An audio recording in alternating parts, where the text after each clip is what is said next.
sérieux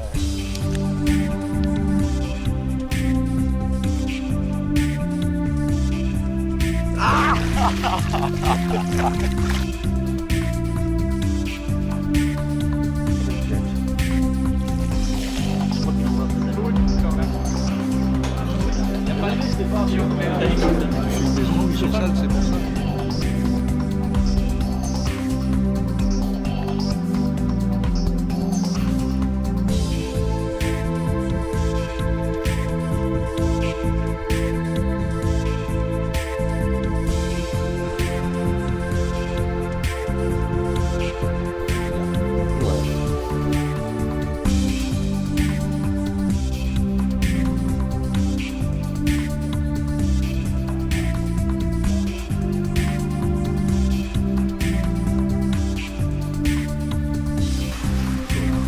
Waouh.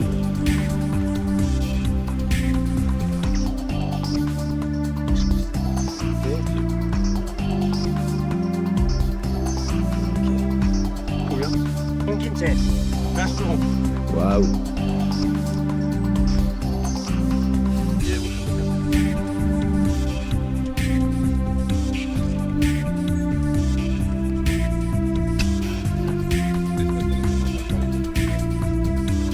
Como tiembla.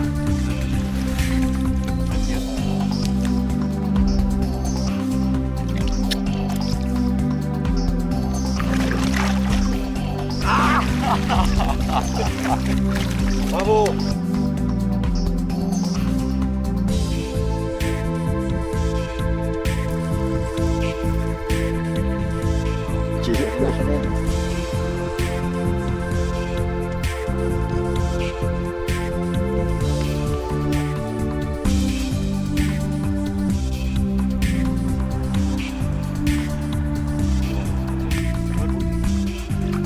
Voilà.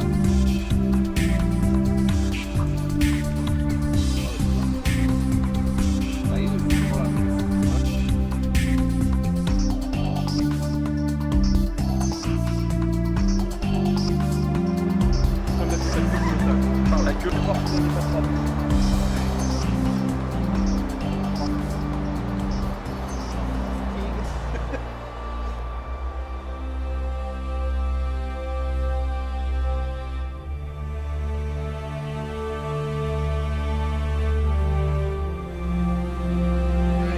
Une vue plongeante à 300. Ah, il est beau.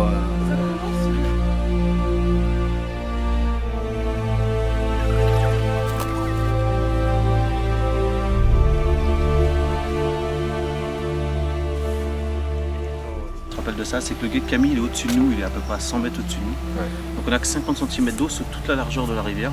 Et après le courant s'accélère. Et en fait en plein milieu de la rivière on a énormément de troncs d'arbres dans l'eau, quoi. Et on pêche qu'au spot, mais vraiment c'est vraiment une poignée, on dépose montage par montage. Et on fait les 2 poissons comme ça. Et le premier jour en visuel j'ai vu à peu près entre 30 et 40 poissons. Que ce soit bien dans les herbiers du milieu et surtout dans les troncs d'arbres, quoi. Donc on ne se sert pas du moteur électrique, tu vois, on n'a pas d'éco-sondeur, on sonde avec le bambou que tu pourras voir derrière. On pose tout à vue avec les polarisantes.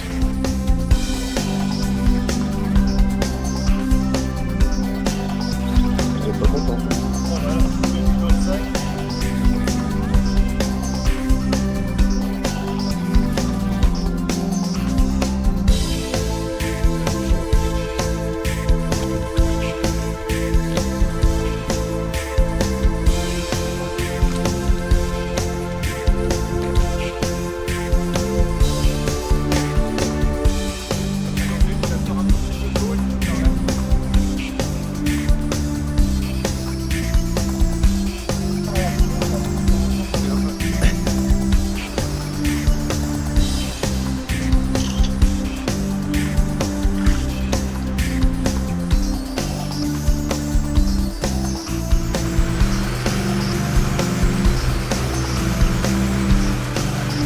Là, tu vas nous expliquer quoi? Tuer les microbes. Très bien pour la santé. Comment tu tues des microbes? Avant de tuer des microbes, on boit café noir, Ouais. mais les microbes ils voient plus clair. Donc il ne sait plus où ils se trouvent. Et après un schnapps, un eau de vie, Ouais. et on les tue au cou. Il s'est pris un poisson de 25 kg, un peu plus de 25 kg hier. Ouais, 25 kg, 180. On a 25 assisté à la kg, 180. pesée, Sur le bief d'Albas. ouais, sur le bief d'Albas, donc sur le bief des surprises. Ouais. C'est-à-dire que c'était le moins connu. On connaissait vraiment très peu le potentiel. Et là, voilà, deuxième gros poisson qui tombe sur Albas. Il y avait déjà eu la miroir de 21 kg. Ouais. Et puis là, une commune de plus de 25 kg. Plus de 25 kg, là, ça fait partie des plus gros poissons pris pendant les masters. Ouais. Ouais. En fait, depuis 10 ans de master, on avait passé régulièrement les 20, 21, 22, 23 jusqu'à 24 kg, notamment sur la liaise. Ouais. Mais là, 25 kg commune. Commune, ouais. Là, c'est exceptionnel. Et un poisson qui est en plus magnifique.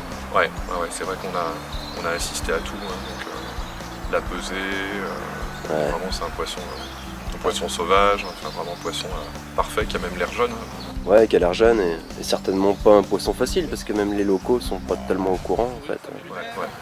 C'est ce qui arrive souvent aussi avec les masters, hein, le fait d'amener comme ça, on va dire, des très bons pêcheurs sur une zone, pour peu que les conditions s'y prêtent. Voilà, il y a des gros poissons qui sortent comme ça.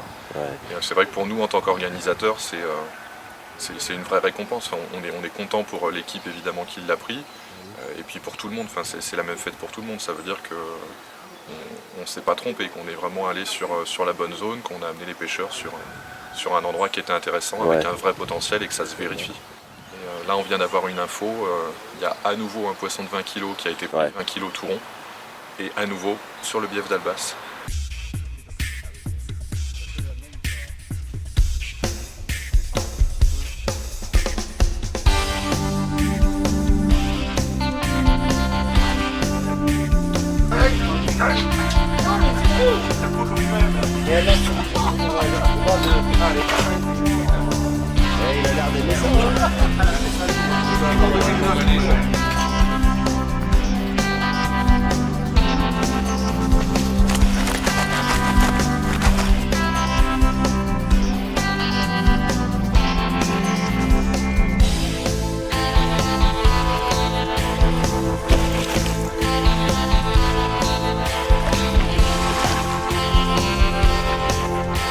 Les jeux sont faits.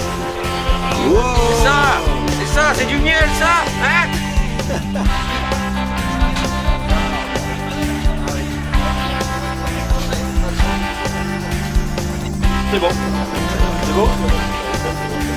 C'est bon, vous pouvez aller à l'apéro. Certains postes qui étaient annoncés comme étant des postes de la gare, il y avait des ailes, il y avait des postes comme ça assez évidents et qui finalement n'ont pas produit de poissons ou très peu de poissons. Donc c'est vraiment bien la preuve que sur le Lot c'est vraiment pas une pêche facile. D'un autre côté, les promesses qu'on vous avait faites, c'était qu'il allait y avoir des gros poissons qui allaient sortir. Et de ce côté-là, c'est assez exceptionnel, hein, puisque la rivière s'est montrée très très généreuse cette semaine, malgré des conditions de pêche qui étaient un peu difficiles. Donc pour être précis et pour donner quelques chiffres, au total il y a eu 14 poissons de plus de 15 kg qui ont été pris. Il y a eu 4 poissons de plus de 20 kg qui ont été pris tous sur un secteur qui était jugé comme étant le moins intéressant a priori, et qui est le secteur d'Albas. Alors un point un petit peu particulier aussi, c'est que le record des masters qui sont organisés depuis 10 ans est tombé sur l'édition du Lot. Ouais, c'est bien, ouais. Il y a un poisson de 25 kg 180 qui est tombé. Et c'est une commune, un poisson sauvage magnifique. Vous pourrez voir les vidéos sur internet en rentrant, c'est vraiment un poisson fabuleux. Il y a des gens qui sont très jeunes parmi nous et qui n'ont peut-être pas suivi le truc. Mais j'aimerais qu'on prenne tous conscience que les poissons qui sont dans le Lot actuellement, c'est des poissons qui sont passés à côté d'un grand danger il y a une dizaine d'années, puisqu'il y a des gens qui se sont amusés à piller le Lot pendant des années, qui ont évacué grosso modo 200 poissons de plus de 20 kg sur la totalité du linéaire. Ces poissons-là sont partis à droite, à gauche. Alors pour que les poissons restent ici et pour éviter qu'ils se sauvent, il faut qu'on soit absolument tous très vigilants. Donc je compte vraiment sur vous pour protéger les poissons qui sont encore là.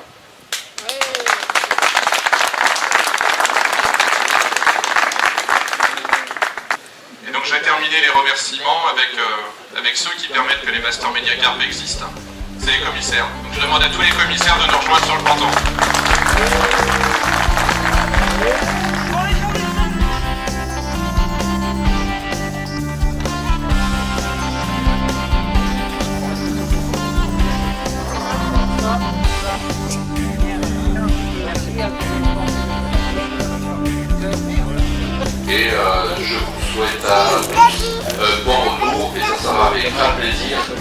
sauvera pour la de départ. Messieurs.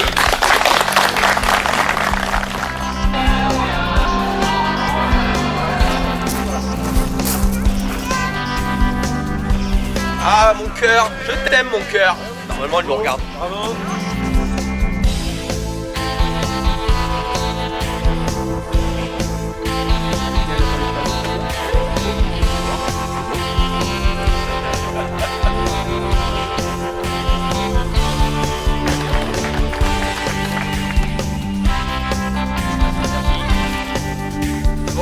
C'est bon, allez. Bravo. Stéphane, il n'y avait pas. Vous pouvez partir séparément, enfin bon, de ce côté-là, vraiment c'est comme ça vous arrange. Donc, On va essayer de faire.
de folie.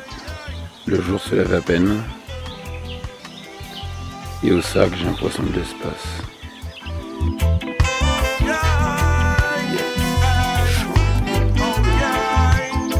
Un bœuf chez bœuf.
Fire where the donkey job on use them a fling. Emmanuel Lada is a serious thing. Them a fire you will strip all your skin. Righteousness does not flow. On va en avoir pour un petit moment là. Righteousness does not flow.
Les meilleurs produits du marché, testés et approuvés par notre équipe de journalistes. À Radunberge, le GL nautique Camus est bien souvent indétectable. Vous pêchez plus discret, vous pêchez plus tranquille. C'est LE bateau pour pêcher la carpe. Cette version du 2,70 m en plancher bois garantit une grande stabilité sur l'eau ainsi qu'une capacité de charge. Ce pneumatique est fourni avec son banc en aluminium, son gonfleur à pied ainsi que ses pagaies et son kit de réparation. La mise en place de ce plancher bois est très intuitive, notamment grâce à des repères numérotés sur les planches en bois.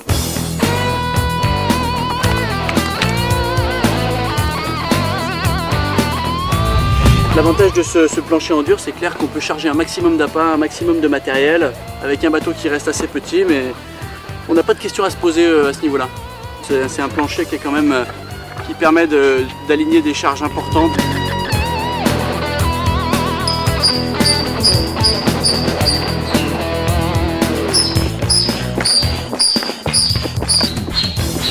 On remarque tout un tas d'éléments de série de très bonne facture.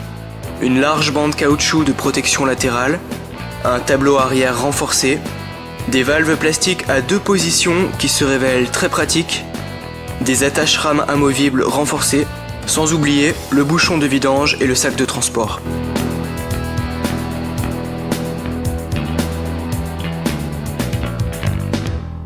Le bateau se forme grâce à 3 compartiments gonflables.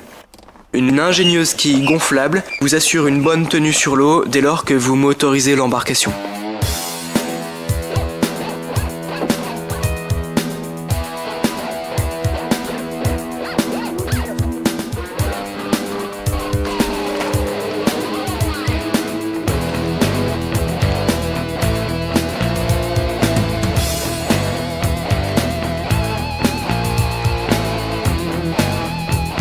La sérigraphie spéciale de cette toile confère à ce bateau un aspect camouflage des plus réalistes.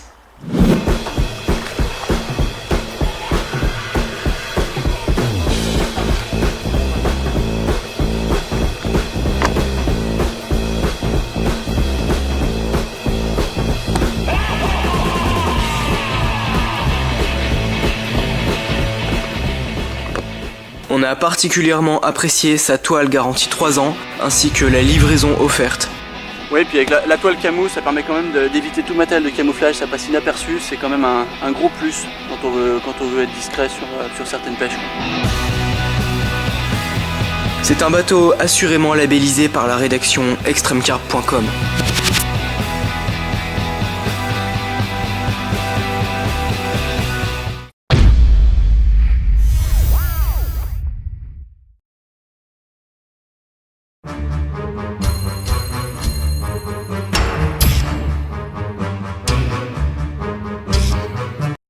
Dans cette séquence, Fred va littéralement toucher le fond.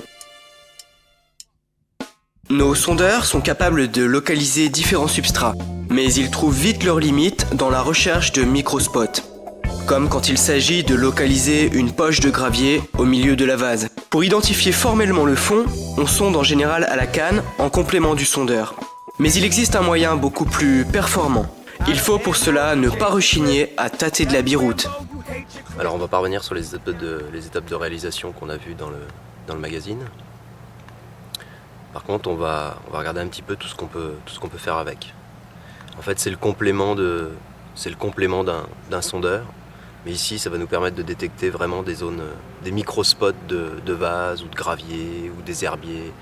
Bref, tout ce qui peut passer inaperçu à l'éco-sondeur et surtout s'assurer de ce qu'on peut lire à l'écho si c'est bien, si l'interprétation qu'on en fait est la bonne.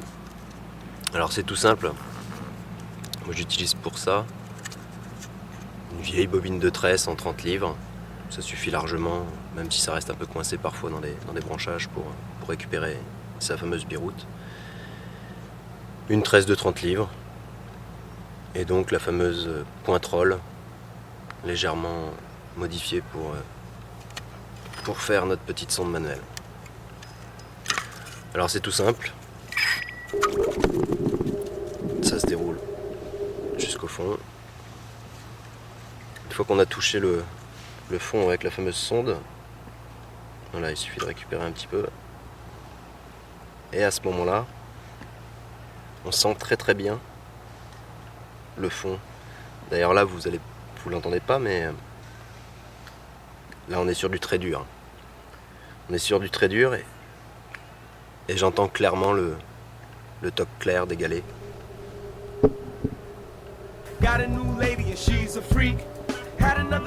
Donc là, pas de doute, c'est des graviers. C'est extrêmement dur. On sent bien la biroute qui pique le fond, qui instantanément se couche. Donc on a un mouvement en 2 temps. Bon alors on va se déplacer un peu plus vers la berge parce que je voudrais trouver le cassant. Le cassant et la remontée de vase qui est vraiment proche de la bordure. Alors ça y est, on y est. On est vraiment proche de la bordure là. On est à une dizaine de mètres. Et je viens de trouver vraiment le début de la remontée de la bordure qui est vraiment molle.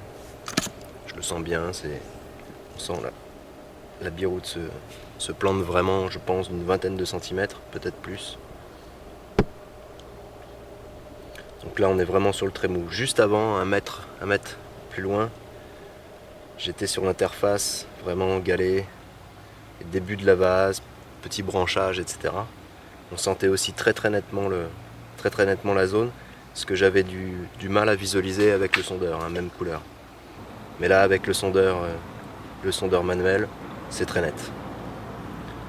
Alors on va aller un petit peu plus loin, on va essayer de voir comment on peut localiser un bois mort, un obstacle. En l'occurrence là on va chercher vraiment, il y a un rocher qui dépasse d'une trentaine de centimètres. Et je sais à peu près où le situer et on va essayer de le trouver. Alors la difficulté ici c'est qu'on est le long d'une berge de rochers,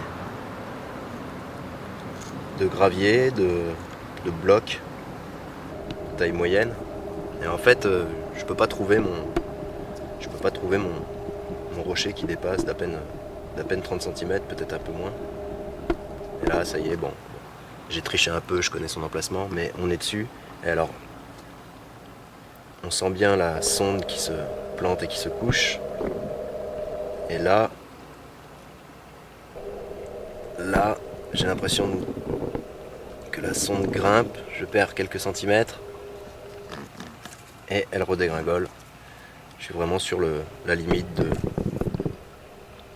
de ce caillou. Voilà, il me suffit simplement maintenant de garder la biroute en place ou de reprendre un repère visuel. En l'occurrence c'est facile, je vous dis, parce que j'ai une grosse souche à côté. Mais on peut imaginer que même sans sondeur, on peut se débrouiller pour la recherche de microspots. Ceux qui justement échappent souvent au sondeur, surtout quand on n'est pas exercé, disons, à la lecture des écrans, même lorsqu'ils sont en couleur ou même quand il s'agit de side imaging, etc. En fait avec cette petite sonde manuelle, franchement, on découvre le fond des rivières, le fond des lacs, le fond des gravières de façon ultra précise et surtout voilà, on identifie vraiment les tout petits spots comme des taches de vase dans le gravier, des taches de 20 cm ou au contraire des taches de dur dans les zones qui sont totalement molles. Alors voilà une des choses qu'on peut découvrir aussi avec la sonde manuelle. Voilà, des herbiers. Ce que je pouvais pas voir au sondeur, c'est qu'il y avait une bonne couche, je pense, j'imagine de 5 à 10 cm de ce genre d'herbier. Donc putréfaction sur le fond. Voilà, ce qui peut donner une indication supplémentaire, la façon de pêcher le spot. Voilà. Alors ça y est, pour moi c'est bon, j'ai déniché mes 4 spots. J'ai le sentiment, et pas que le sentiment d'ailleurs, j'ai été beaucoup plus rapide en fait à les dénicher.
Yes.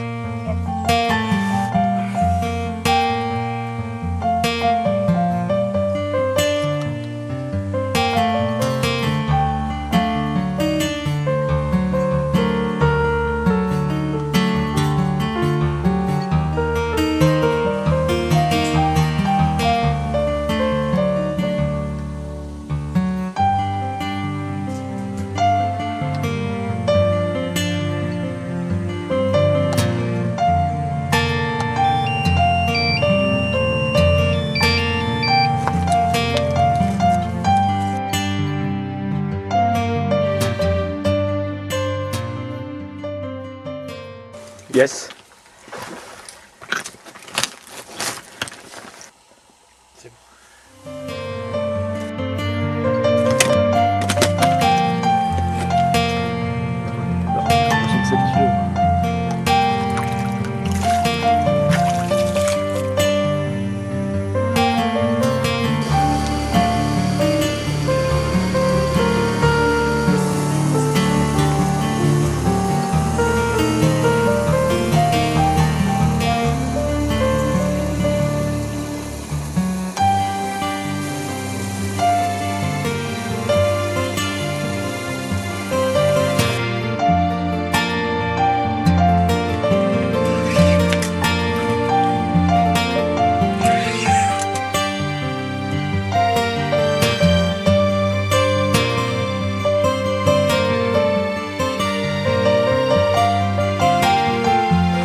Spécial dédicace.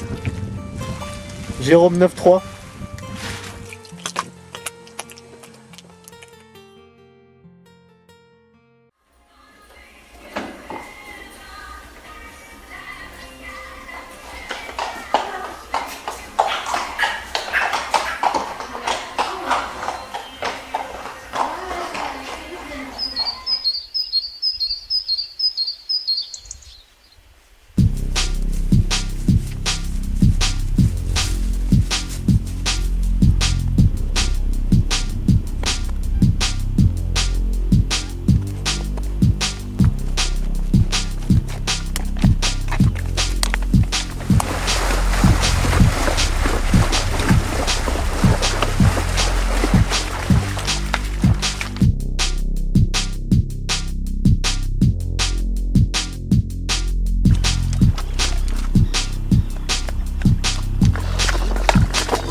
Bon bah je vais essayer, c'est une première, c'est pas facile. Je m'appelle Mathieu. J'habite, je suis maraisien tout simplement, j'habite au Marais. Donc le Marais c'est un petit coin perdu entre le parc de Méribel et puis le lac des Drapeaux. À côté de ça on a aussi le lac du Grand Large avec son canal. Donc, géographiquement c'est plutôt pas trop mal en ce qui concerne la pêche, même le cheval, parce qu'il n'y a pas que ça dans le... Il n'y a pas que la pêche pour moi, mais c'est vrai qu'il y a pire.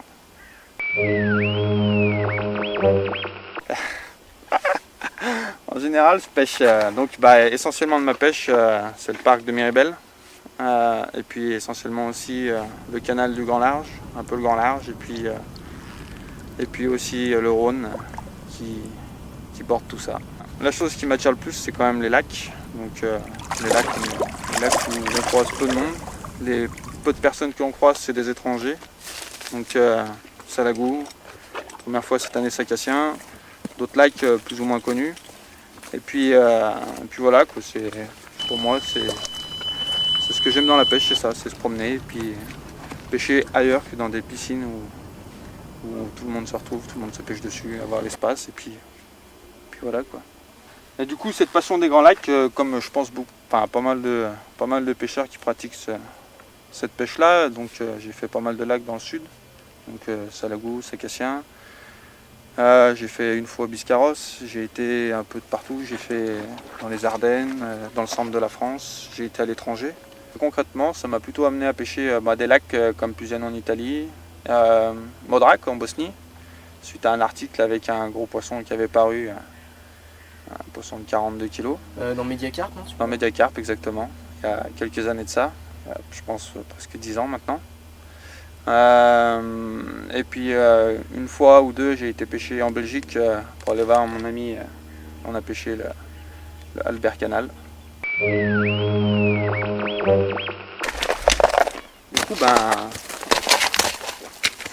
Du coup la pêche des grands lacs c'est bien, mais ça prend beaucoup de temps, et puis le temps c'est pas ce qu'on a forcément, parce qu'on n'a pas forcément que la pêche.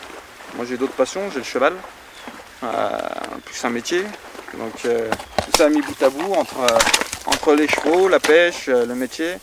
Et puis comme tout le monde, la copine, c'est pas forcément super évident. Hein. Je fais pas partie des gens qui veulent quand on rentre chez soi, on n'est pas de femme. En plus il faut gérer les chevaux pendant les interviews. C'est un peu la misère, il tient pas bien en place l'animal. Et puis voilà quoi, donc les chevaux ça prend énormément de temps.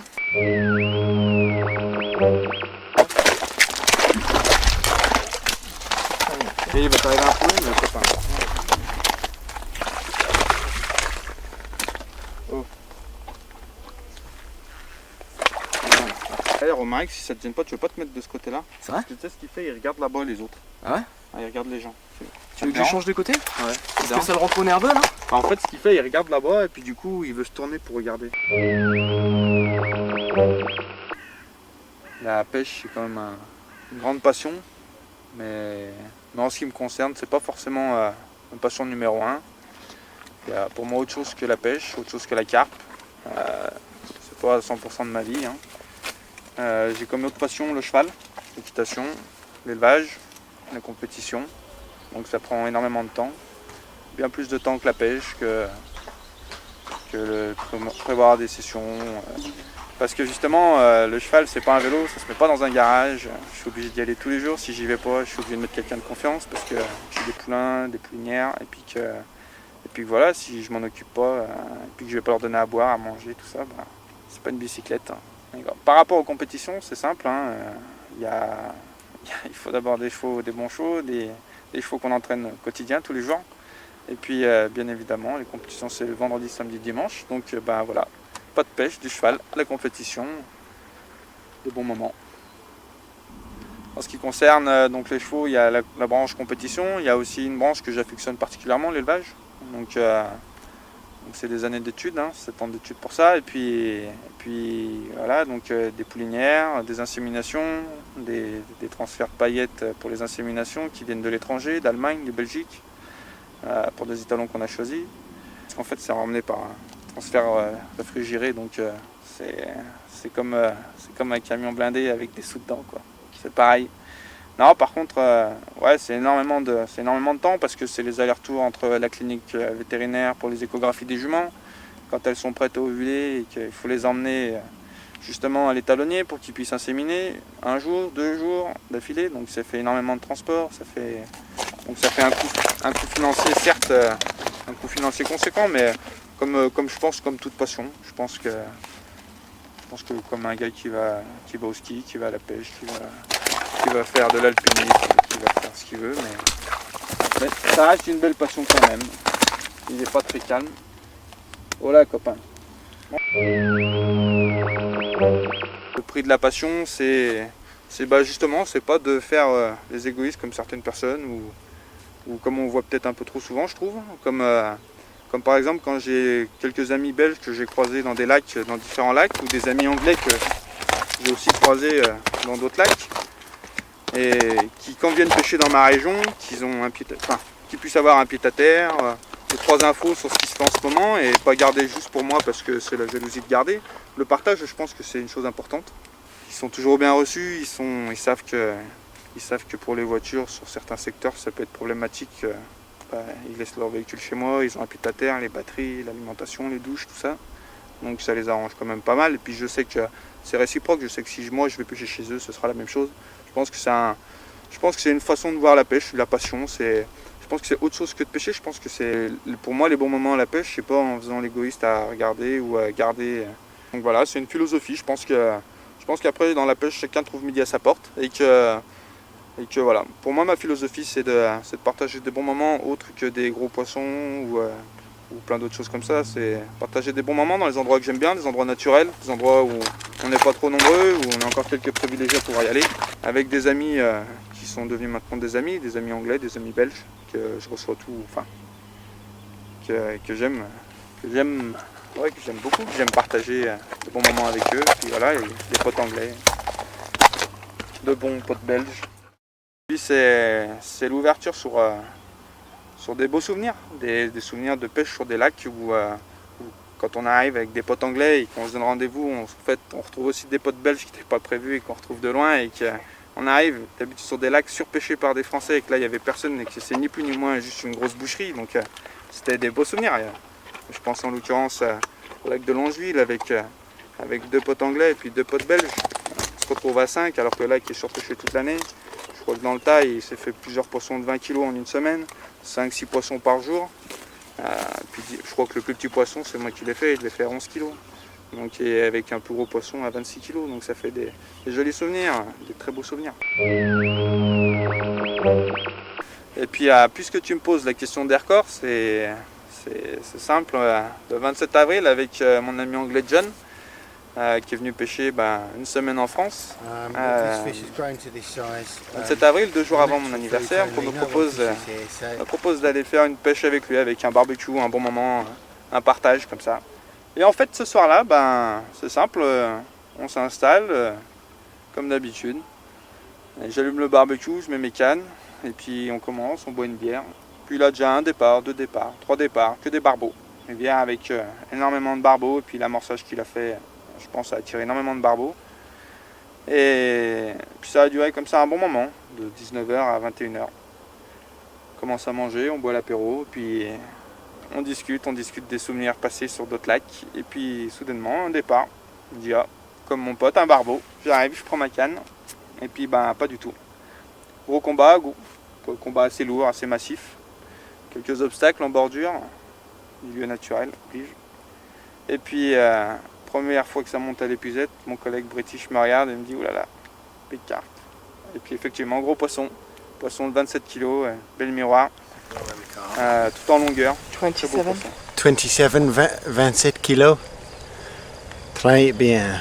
Et d'autant plus magique que ce poisson-là a été pris sur le Rhône, la veille de mon anniversaire, de mes 29 ans. Voilà. Puisque tu abordes le sujet et puis que tu insistes un peu, je vais en parler un peu. Je pense que tu aurais pu choisir un autre jour qu'aujourd'hui. Il fait juste 30 degrés, il fait juste super chaud. Le cheval tient pas bien en place, mais bon, on va faire un effort. Les grands poissons, ouais, c'est une chose. Je pense que ça m'a fait voyager un peu. En l'occurrence, comme je vous ai dit tout à l'heure, j'ai été jusqu'en Bosnie, Modrak. Je pense que c'était une très grande leçon de vie. Je suis arrivé là-bas, donc c'était 1 an après la guerre. Avant d'arriver sur le lac, j'ai vu la misère. J'ai vu des gens qui avaient pas grand-chose pour vivre, qui n'avaient pas de voiture, qui roulaient avec des palettes et un essieu de camion puis un âne devant.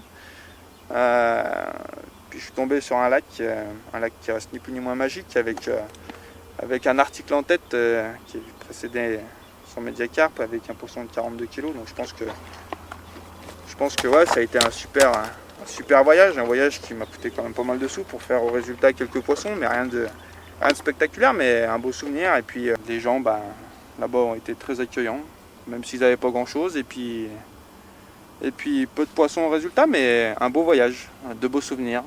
Donc je pense que ce serait moins compliqué au niveau de la législation et puis du climat politique. Je pense que j'y retournerai, mais pour le moment ce ne sera pas prévu au programme.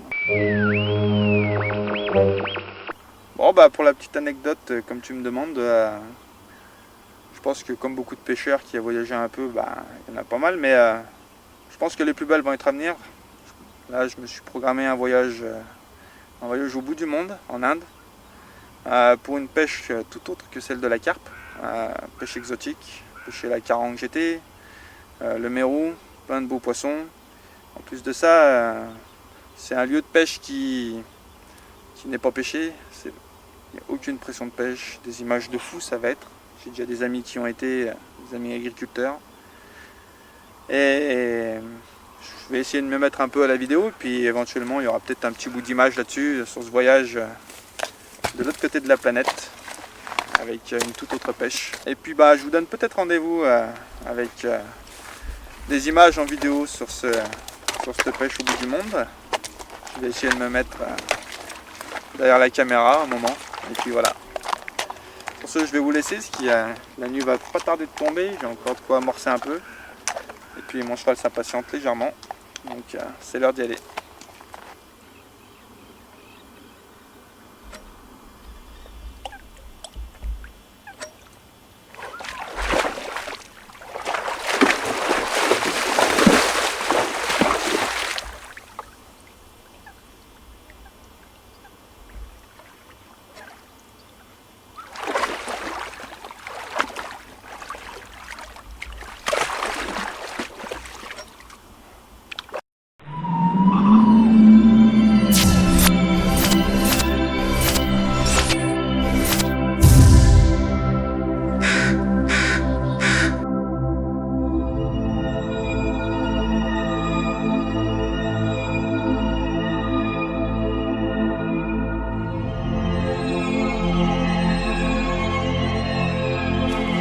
Fifou, c'est à 17 kilos.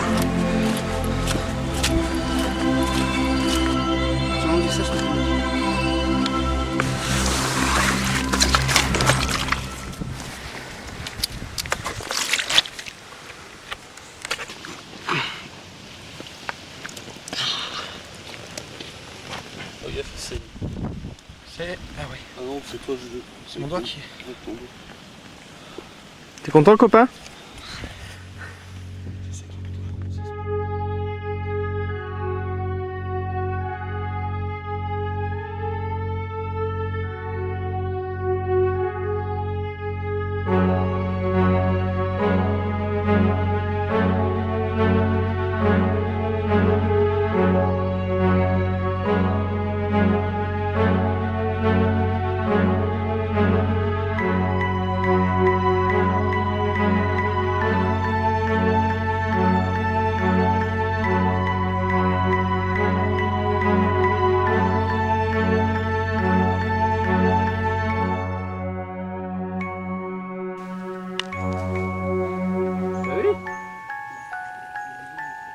Au pire, il va falloir que tu me laisses du mou.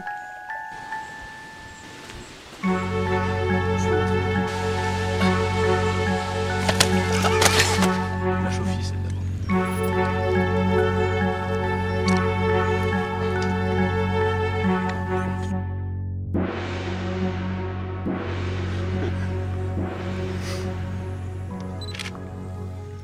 C'est ma fierté, c'est pas un poisson qui sort souvent. Les meilleurs produits du marché, testés et approuvés par notre équipe de journalistes.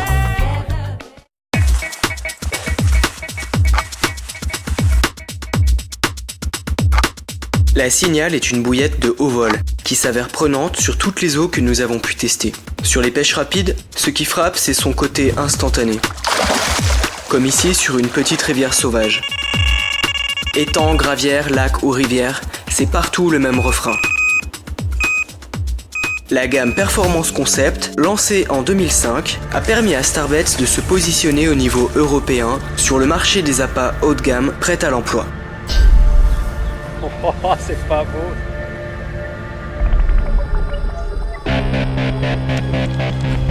Elle se décline en bouillette, pellet, dip, méthode mix, stick mix, pop-up, équilibré.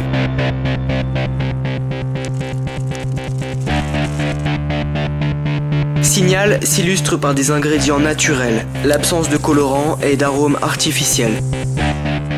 Si on en pince pour ces toutes nouvelles Signal, c'est parce qu'elles sont efficaces. La raison tient à leur composition originale, fortement axée sur l'écrevisse et autres nourritures naturelles.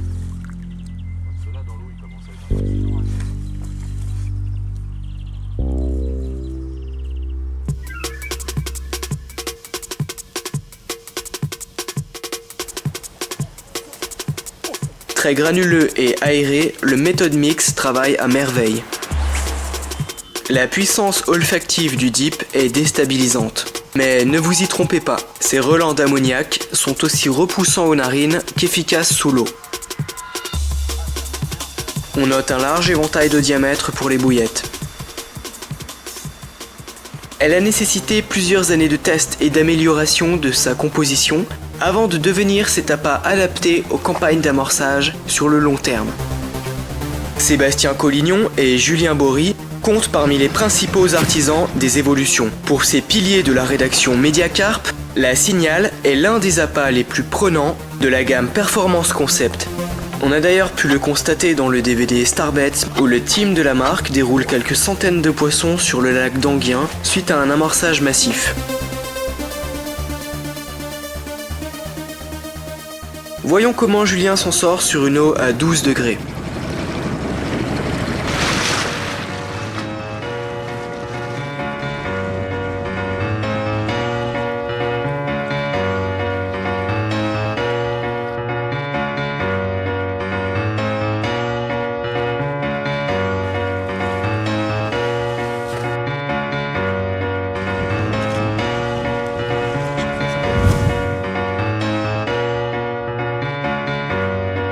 La rédaction Extreme Carp conseille une gamme qui a fait ses preuves dans à peu près toutes les configurations de pêche.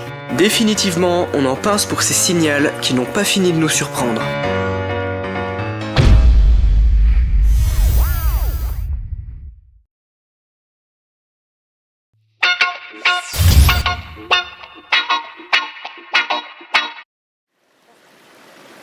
Qu'est-ce qui est tout noir, qui mesure plus de 20 cm et qui fait du bien pendant les longues sessions? Le filtre Katadyn. What did you expect?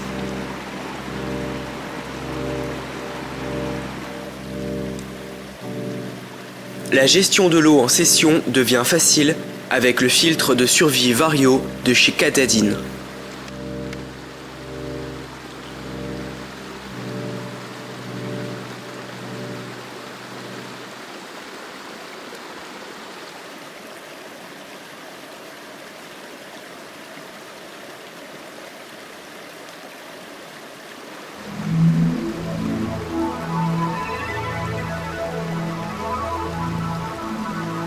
À tout moment, vous pouvez filtrer n'importe quelle eau.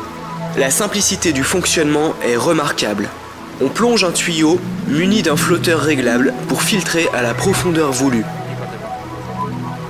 Il suffit ensuite de pomper avec le petit levier.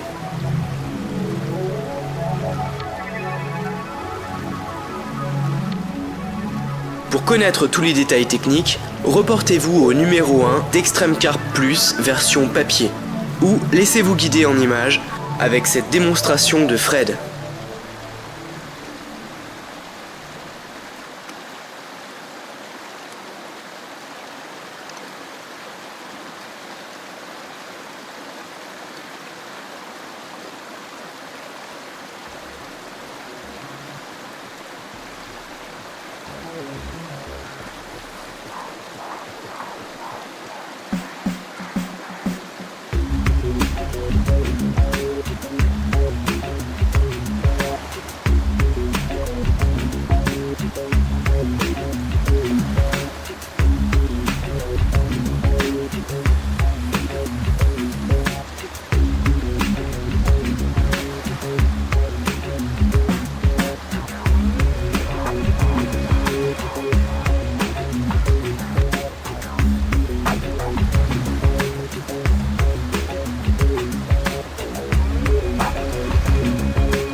On va voir. Bon, là, c'est pas encore des très très gros poissons, mais on est dans une moyenne qui va être de 7 à 4 millions, je pense.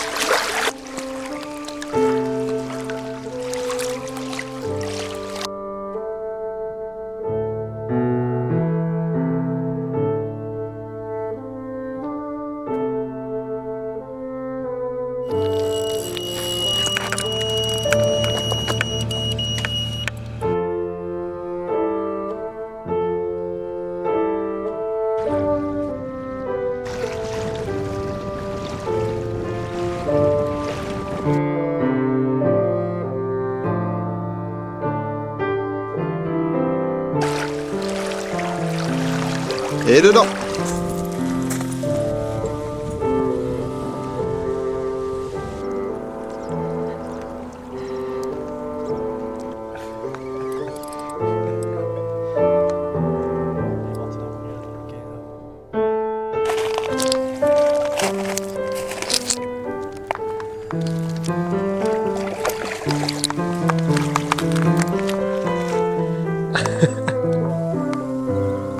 Quoi, 3 poissons de plus là? Ouais. En quoi? En une heure et demie? Une petite heure et demie.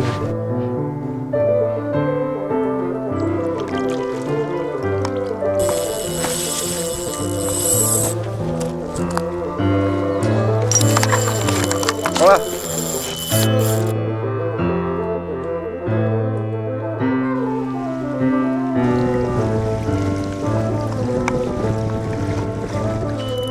Départ.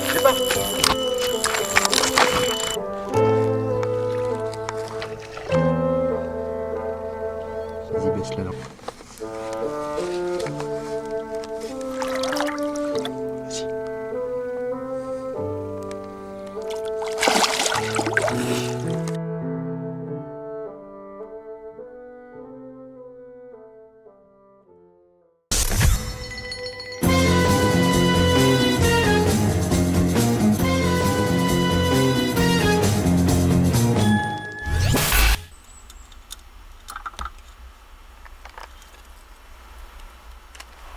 Bon, on va voir les étapes de réalisation du montage combiné qu'on a présenté dans le magazine. J'utilise pour la partie rigide le Snake Leader de Fox en 50 centièmes. La tresse Lexa. Lexa, c'est une tresse armée avec un multibrin en acier à l'intérieur. Et pour les pêches vraiment fortes, pour la partie rigide, un Shock Leader qui, celui-ci, il est destiné pour les pêches exotiques. 80 centièmes, 78 centièmes. C'est très rigide, c'est très résistant à l'abrasion. Et toujours la Lexa, mais dans sa version verte, un petit peu plus rigide et en 45 centièmes. La première réalisation, c'est la boucle du cheveu. Donc là, ici, je vais le monter avec un MBT2. C'est un hameçon hyper résistant dans la nouvelle série JRC. Alors la première étape, c'est simplement de monter l'hameçon avec la Lexa en nœud sans nœud. Je fais un minimum de tours avec le nœud sans nœud, simplement parce que je considère que ça accentue l'effet de retournement. On n'est pas sur un blowback rig, mais on a un petit peu le même fonctionnement. Plus le cheveu est attaché vraiment en bas de l'hameçon, plus on a l'effet de crochetage. Bon, alors maintenant qu'on a fait ça, donc là on prend notre bas de ligne nylon en 50 centièmes et je réalise pour le nœud d'aboutage un nœud conique.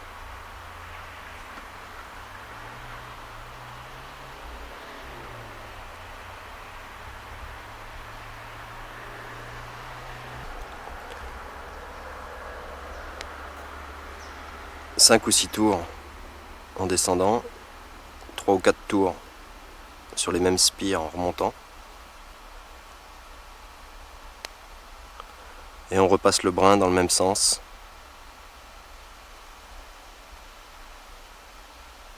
Dans la boucle formée sur le nylon.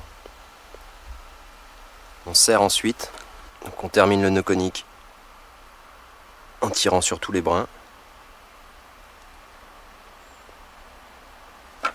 On coupe l'excédent de nylon. On coupe l'excédent de tresse. Un petit peu plus long l'excédent de tresse. Parce que ensuite, pour sécuriser tout ça,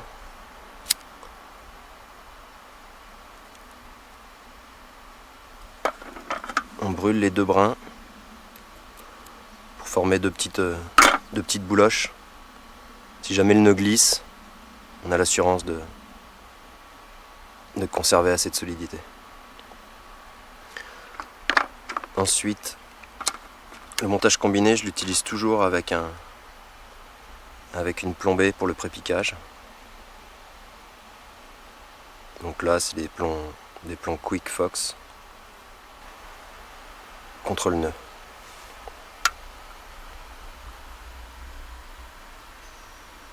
En fait, je prends une longueur d'environ 20 cm, un petit peu plus pour la réalisation du nœud, avec un émerillon à anneau.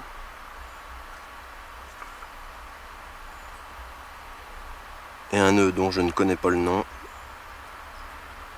qui est un nœud qui est utilisé par les pêcheurs de carnassiers pour attacher rapidement les leurres.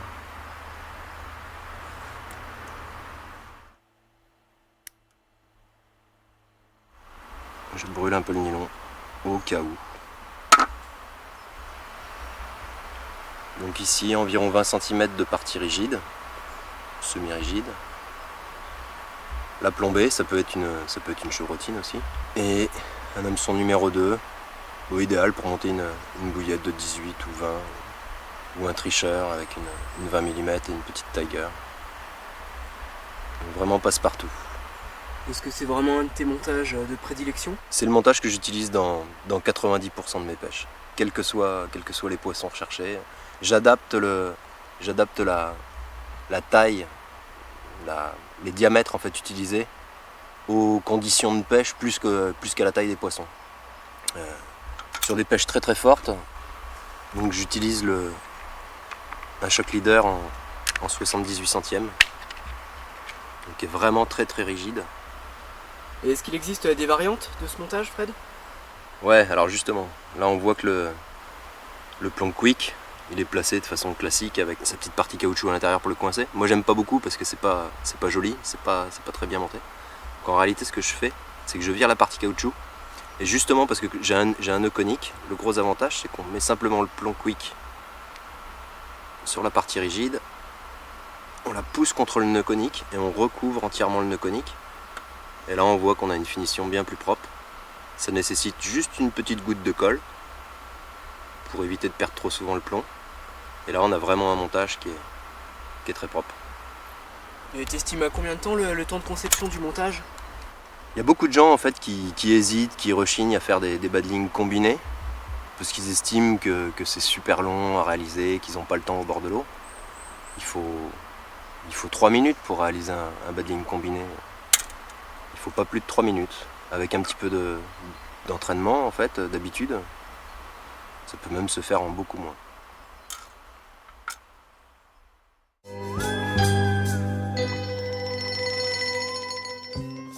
Pardonnez-moi mon père, car j'ai péché. Pas doute, vous êtes là, vous avez péché. Ça va le camouflage là? Putain de brelo. Ça va foutre les barbes, putain. Ouais, je suis toujours pas capot en plein hiver. L'essentiel, ça reste de prendre les 3 points. Des émissions comme ça, un coup de 12.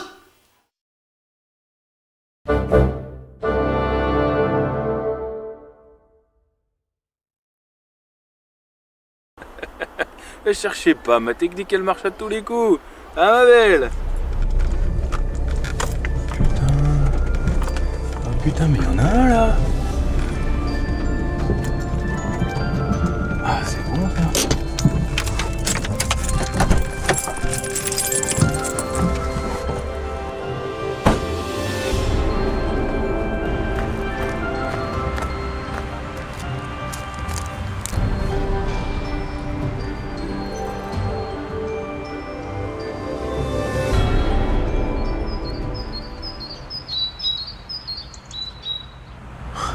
Ah mais ouais, il y en a bien.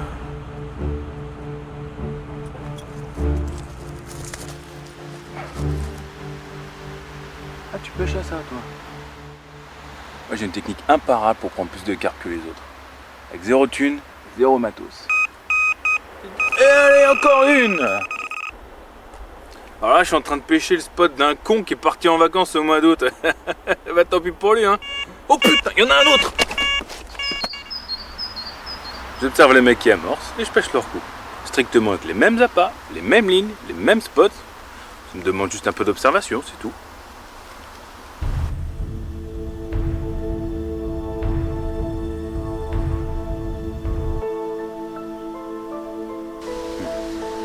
Toi, je vais pas te louper. Et le plus important dans tout ça, c'est de passer inaperçu. Et moi, c'est là où j'ai eu mon coup de génie. Je vais vous montrer.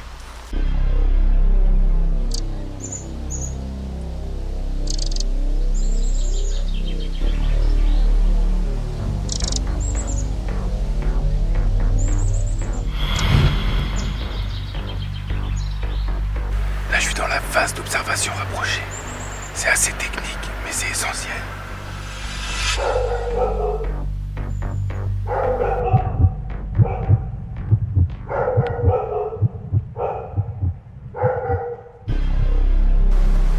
Il y a quand même un désagrément avec ma technique, hein. C'est pendant la phase d'observation.